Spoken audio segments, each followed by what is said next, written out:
So right now we're trying to figure out our schedule as to how long it's going to take us to get out of Michigan and through Canada and to Alaska, with a couple stops along the way. One being to get our COVID test, and we have to have crossed the border within 72 hours of that test. So today is the 21st of July, and we're looking at potentially next Wednesday, so a week away, on the 28th, and we're going to calculate. We're looking at our route and trying to figure out a few things that will work on the calendar to make it out there in the time slot that we need. Yeah, and there are a few other things to take into consideration when traveling that long distance. One being forest fires, which this year there are a lot of, and the other being mudslides or washouts of roads. So I don't think at this point we need to worry about the washout of roads, and we've had that in the past where we've gone through and we've been stuck in Canada for 3 to 5 days before changing our route just because we couldn't get through the roads. We use both the Canadian resource and the US resource, both of them put out by the government. I'll start with the Canadian one because there are only a few areas. We got 5 ports of entry that we can choose from. So what I do, I go up to show the table of contents, and then you can click on all of these different options. And the one I use is current conditions. Oh, sure, and no map to display today. All right, well, let's go back. And I think it's hotspots. Well, let's go to yesterday. Okay, so they don't have today's forecast out yet, but they have yesterday's out. And this screen shows where all the major hotspots are. This is by satellite, so these are all picking up images, not 100% accurate, because if there's cloud cover or something, it won't show it. But you can see that these are the major areas. So the smoke we are getting in Michigan right now are coming from these Manitoba fires. Very large concentration here. But originally we were thinking of driving through Minneapolis, picking up our COVID tests there, and then going across the Dakotas, Montana, Idaho, and then crossing over into Washington and going up right in this location right here. Well, which is not Sweetgrass. No, Sweetgrass in Montana, and then there are options in Kingsgate. I don't know how to say that. Owasso or something. And then there's one all the way west, and that's cutting up right towards Vancouver. So actually we have not been on this one all the way west. And originally when I looked at this, I thought, well, we could go up in Montana, and then I'm assuming they would send us up to Edmonton and then across over into Alaska. So and the only point of entry in Alaska right now is by Tok. Between Beaver Creek and Tok, yeah. So we're not going to avoid these fires. And my thought is that we're going to get all the smoke from these fires here, because the predominant wind is heading off the Pacific inland, blowing east, and also coming down the mountain range during the day. So this we'd be in the smoke. So the other option is to literally drive over all the way up through the Cascades, Seattle area, all the way to Seattle, and then go north.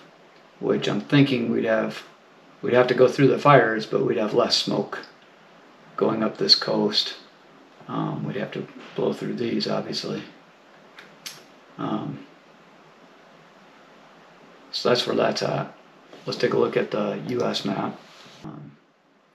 But looking at the lower 48, we've got nothing across even Montana if we head on the northern route, which we were thinking of taking the 94 across. The 94 would put us right through many of these. So we could pop up to the US2. US2 goes a little bit further north. I'll click this one. So now we brought up the This Canadian fire map, yeah. and then just a regular route travel map. So the way we read this one, this is the forecast for today. Okay. So the blue, there's almost no fire danger. Basically orange and red. And then green, and then yellow, and then orange and red. So orange and red is where it's really extreme.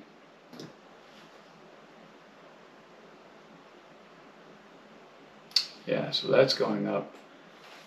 Actually, Idaho? Pretty close on Idaho the border. to Montana. Montana, which we've gone this way before. Because we It looks like it's in the border though of Idaho. Right there's the state. Or it is Idaho, yeah. It's Idaho. Sorry. We've gone this way before because we got stuck up here. The road was washed out between Prince George and Jasper. We waited in Prince George for 3 or 5 days. And we ended up chopping down here and going through Kingsgate, and then we went down to Utah. And so if we look at this side. So basically Kingsgate and Osios down here. is no good. So if we... Kingsgate goes right into the red as well, or green. Kingsgate is right here. But it all angles over to Prince George. And if we go all the way across, I can't remember what this...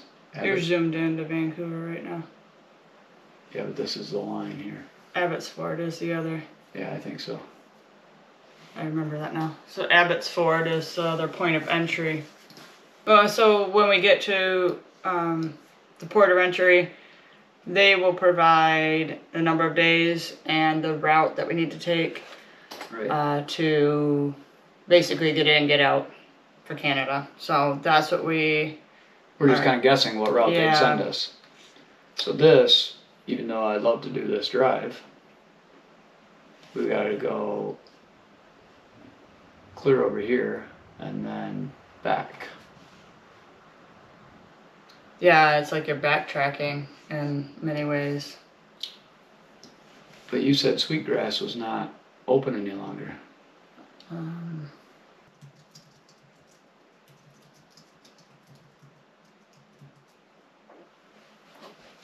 Coates, Alberta. That one we can check on. It's Rick- probably near Sweetgrass would be my guess. I really don't want to go through North Alberta. Portal. Hmm? Well, this North Portal, you basically go north and then you drive west, and it's just a flat and nothing to see. I'd rather... In the northern part. Get just into the UP, 29th, get to Minnesota, Right. get our test, Do some visiting. and do some visiting, head out on the 30th. It's going to take us at least 2 days. 2 days, the 30th, the 31st. So we should be able, if we make it a goal by the 1st of August to get into Canada. Yeah, but that's not going to work unless we get our test. We get our test taken late on the 29th. Because you only have 72 hours total. Mm-hmm. That's a long hike. Well, 72 hours. Mm-hmm. So 3 days, that's what I'm saying. We'd have to get it late on the 29th. And then you have one. Well, from the test results. I don't know if it's test or test results. Probably test results. Huh? Probably test results. I'll have to look, but...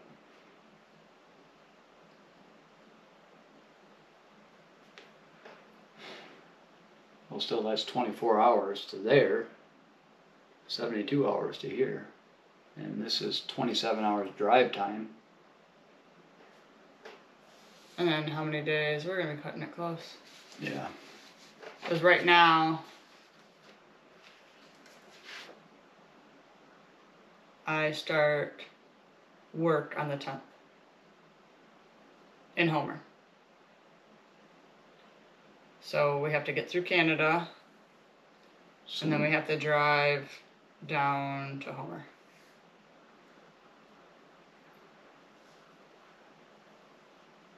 So last time we drove out, we arrived one day before I did my paperwork at the public library, and I was on duty the following day. And you went back up, you had to do repair. So it looks like we might be along that same timeline. That's if we leave the 28th. So well, I don't think it matters. This is. I mean, if we run into a hiccup, we run into a hiccup. I mean, if there's, something happens, we need to repair, we need to do what we need to do. But from there, shouldn't be, maybe 5 days to go from that port up, to go through Canada. Oh, I think that's all. 5. That's all they'd give us. If we can't stop and do anything, 5 days is plenty, assuming we had no problems. Yeah. So that would work out okay. And if there's things pushed back, and then we have to the 6th or to the 7th, it's still doable, but it's gonna be tight. So really praying for. We can make it in one full day, all the way from Toke to Homer. It's a full day drive, but. Yeah. Whew. So essentially. So why don't we plan on that right now with Abbotsford? If we add one more here. Take that route. What are you adding in? Oh. So this is taking us from Abbotsford up through Canada into Homer. 4,000 miles. But that's not including from Michigan. Right. Michigan. Right. It does include Toke. Yeah, then it's just. I thought 70 hours sounded like a long time to get from here to here. So just do those two. Do Abbotsford to Toke. Take out the others.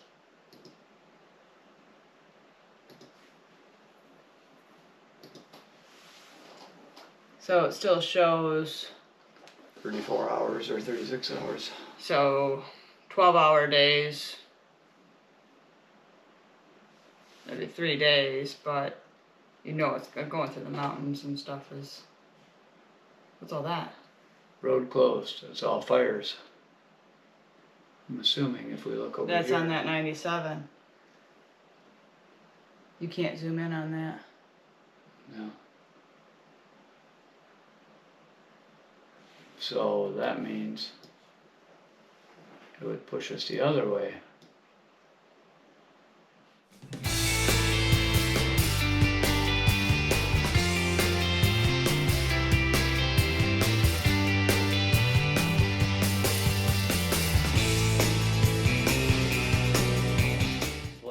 Which is what happened in Prince George. Right. The road was washed out, so we were there for a few days. Ended up being a really nice experience. Yeah, we met Joe Lund and his wife. Yes. Who invited us in for tea and trumpets. Trumpets.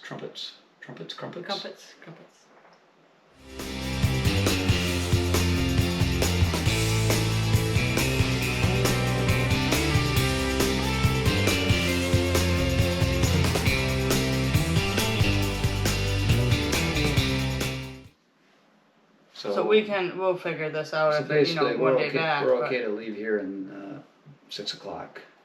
Say 6 o'clock. Stay in the Upper Peninsula. Leave on the 29th, continue in Minneapolis. Stay in Minneapolis, visit, get the test, do what we need to do. Waiting on test results. So we have one full day. We either have to stay or we can drive and just waiting. We're supposed to be able to get them on our, emailed to us, correct? Right. Okay. So, we can either stay or drive, depending on our arrangements with friends, family. And then cross either on the 31st or on the 1st. Yeah.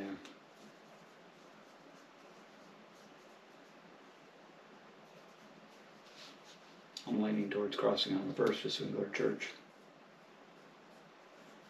Okay. But,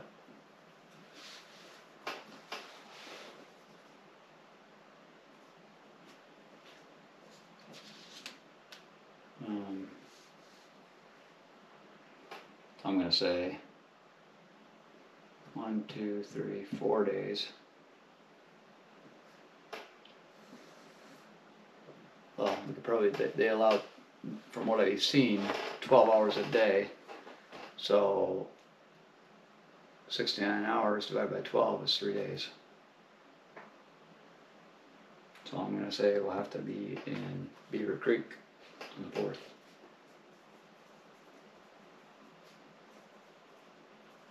Beaver Creek is the last stop in Canada before crossing over the border into Alaska and then on to Tok. Okay. Let's come back to it. Oh, that's a pretty good start right there. Yeah. Okay, very good. So that's a fire report. We'll keep track of that I'm just gonna throughout the write week. Coopstone, whatever that is. COUTTS. So we'll keep an eye on the fire report each day for the next week and while we're driving. See if plans change. If those fires move further east, then we may go to the west. Yeah. Alright, done with this for now. What's that? Yep. Back to packing. Ciao. Ciao.